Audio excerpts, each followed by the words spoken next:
What's up? It's your boy Dawson from D&D TV. I'm joined by Miss D. Say what's up to the people, Miss D. Hey, what's up, people? Hey, and on behalf of Miss D, Denise, and myself, we want to thank you all for watching, for subscribing.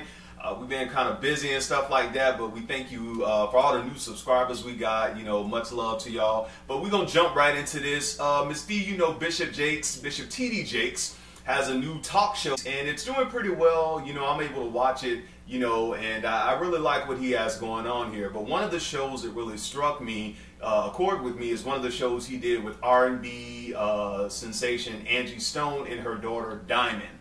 Now, this situation between Angie Stone and her daughter Diamond has been going on, you know, for quite some time. For people who watch Angie Stone and R&B divas, we saw the dynamic between, you know, her and her daughter, and some of the things she said about her and her daughter not getting along, her having to leave and basically, you know, provide, you know, for her daughter and her mother and father, and her daughter's holding some type of resentment as of what we saw on the T.D. Jakes show. Miss D, I watched that show, and basically I just hope for Angie Stone and her daughter that there's some sort of, you know, resolve for them, because this has been going on for years, and it seems like her daughter Diamond just does not want to let go that her mother was not there for her as a little girl and throughout her teenage years.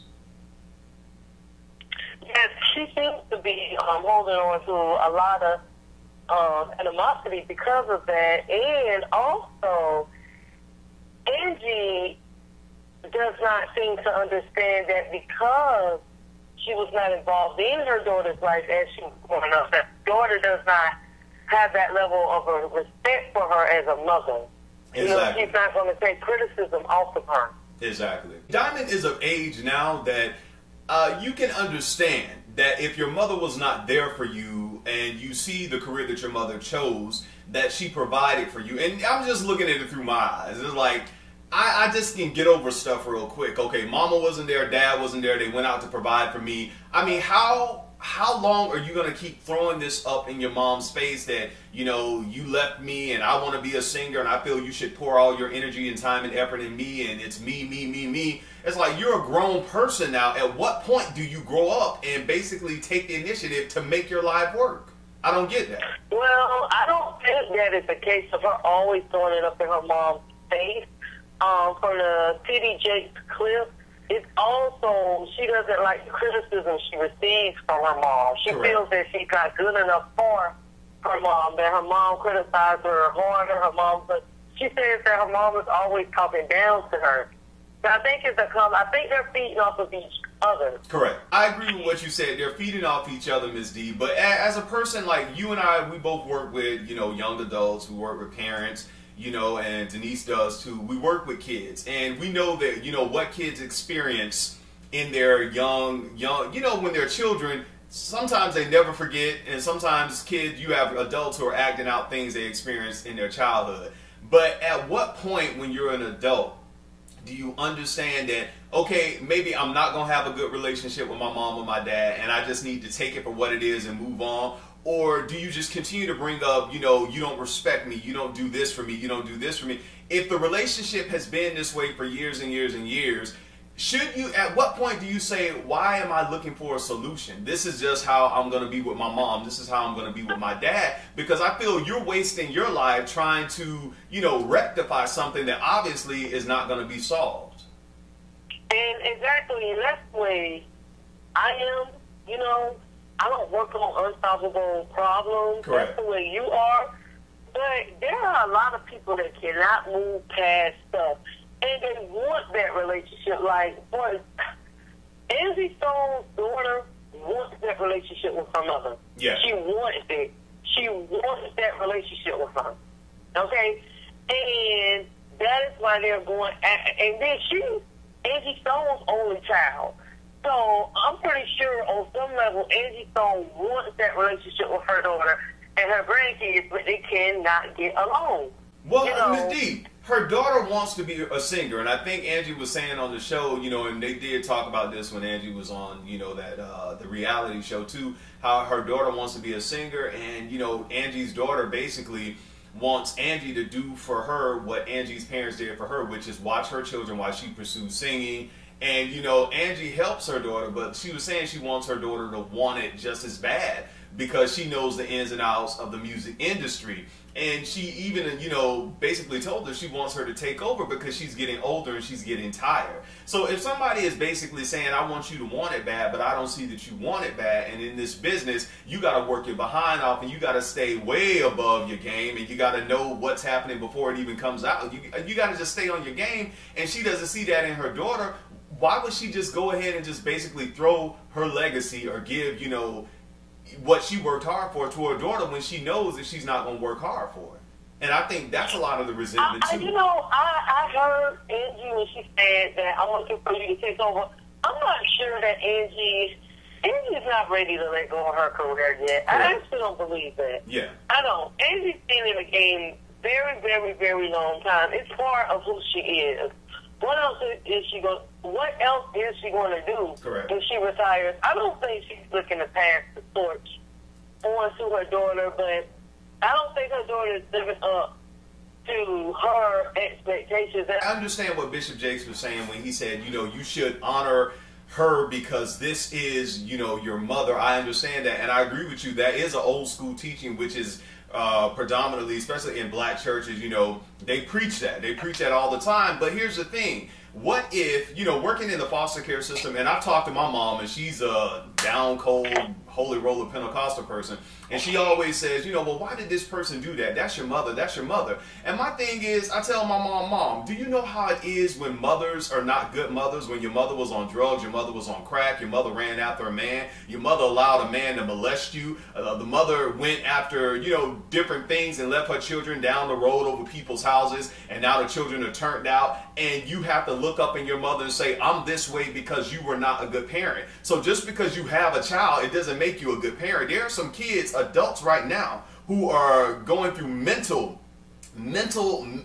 health situations because of things they experienced as children, because they didn't have a good mother, they didn't have a good father or a good caregiver. And so a lot of the things we're seeing in the world now, we can't just say they dumb and they crazy. They came from a mama and daddy who raised them up that way. So I kind of do understand what Bishop Jakes was saying on that part, but we can't just say honor thy mother and thy father when the mother and the father are not doing what they're supposed to do to raise their children. That's why I believe you got to count up the cost before you have a kid, because you have people now just having kids because they're getting benefits and SSI. That's very true, and honestly, I would think it a stepfather than that. Just because you had a child does not make you a mother. Correct. Or father. Correct. Diddy Jake said something good. Yeah. At the end, he said, you know, if you're wrong, just admit that you're wrong. Yeah. And that is so hard. Yeah. Hard. Yeah. For people to do. Yeah. It is. Plain out admit. You want to say, well, shit just keep holding this animosity against me, and I worked and I did this, and that's why I'm not there. Just admit that, you know what? You was wrong. But it's hard. You wasn't a great mother. Exactly. You wasn't there for me emotionally. Exactly.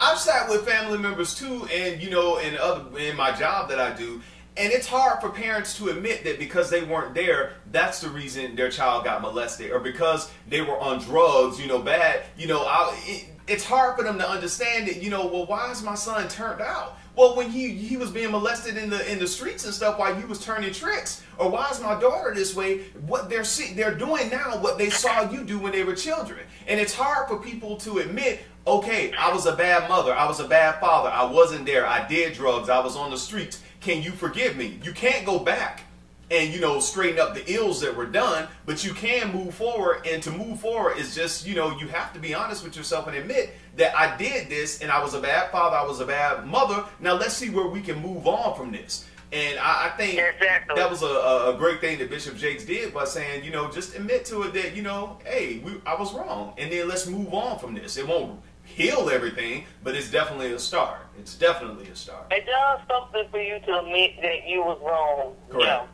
Yeah. That's plain out. You know what? I was wrong. Exactly. A lot of people don't like to be in the place of wrong.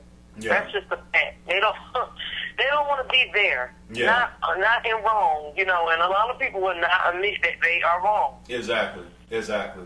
I agree, Ms. D. Well, I think I really enjoying Bishop Jakes' talk show. I hope it really picks up and do basically what other talk shows have done, because I like to see stuff out there that's really, you know, trying to help people to lead a better life if they choose to, because you never want to make people do anything. People have choices, and it's up to them to choose to live a better life and to get over the past, or to work through the past to bring them to some, you know, resolve in their lives. So, you know, big shouts out to Bishop Jakes and the show, and I really like the show. You like it, Ms. D?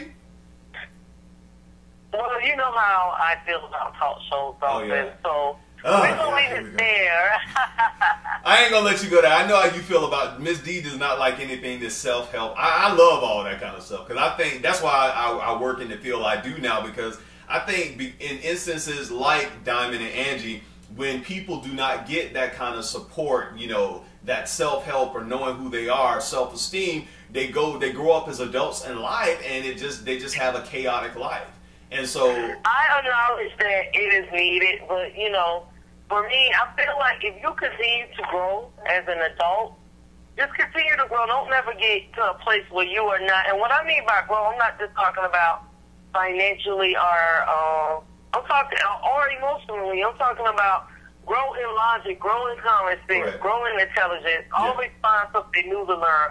Always look for better ways to improve yourself. Yeah. And these things will naturally come to you. These solutions will naturally come to you. Mm-hmm. But, you know, like you say, working with kids in the field that we're dealing in, we know that for many people, these things do not come naturally, and they do need the Dr. Phils and the TD Jakes and the Fix My Life Lady and all of that kind of stuff. So. Yeah, they do need them, and we thank God that they're in a position where they can be a beacon of light for people to follow and to get guidance if they choose to do so. Because everybody got choices. You don't own nobody, you don't rule over nobody, and you can't play God or Lord or Master over nobody's life. So I'm happy that Angie and her daughter Diamond made the choice to go on this show to open the door, you know, possibly for a better relationship and for healing in their lives. And, you know, that's about it on that topic. And I hope we all do the same, man, because life is not going to work unless you work it. I mean, this whole notion, and I was talking to you about this on some other people, that, you know, a lot of us sit down and say, Jesus going to fix it, God going to do it. No, God's going to do it through you. You're not going to sit down and not do nothing. You're going to have to take up your bed and walk. It's something you're going to have to do. So that's what I got from this. That's what I got from this. So, Ms. D, that's all you got to say on this?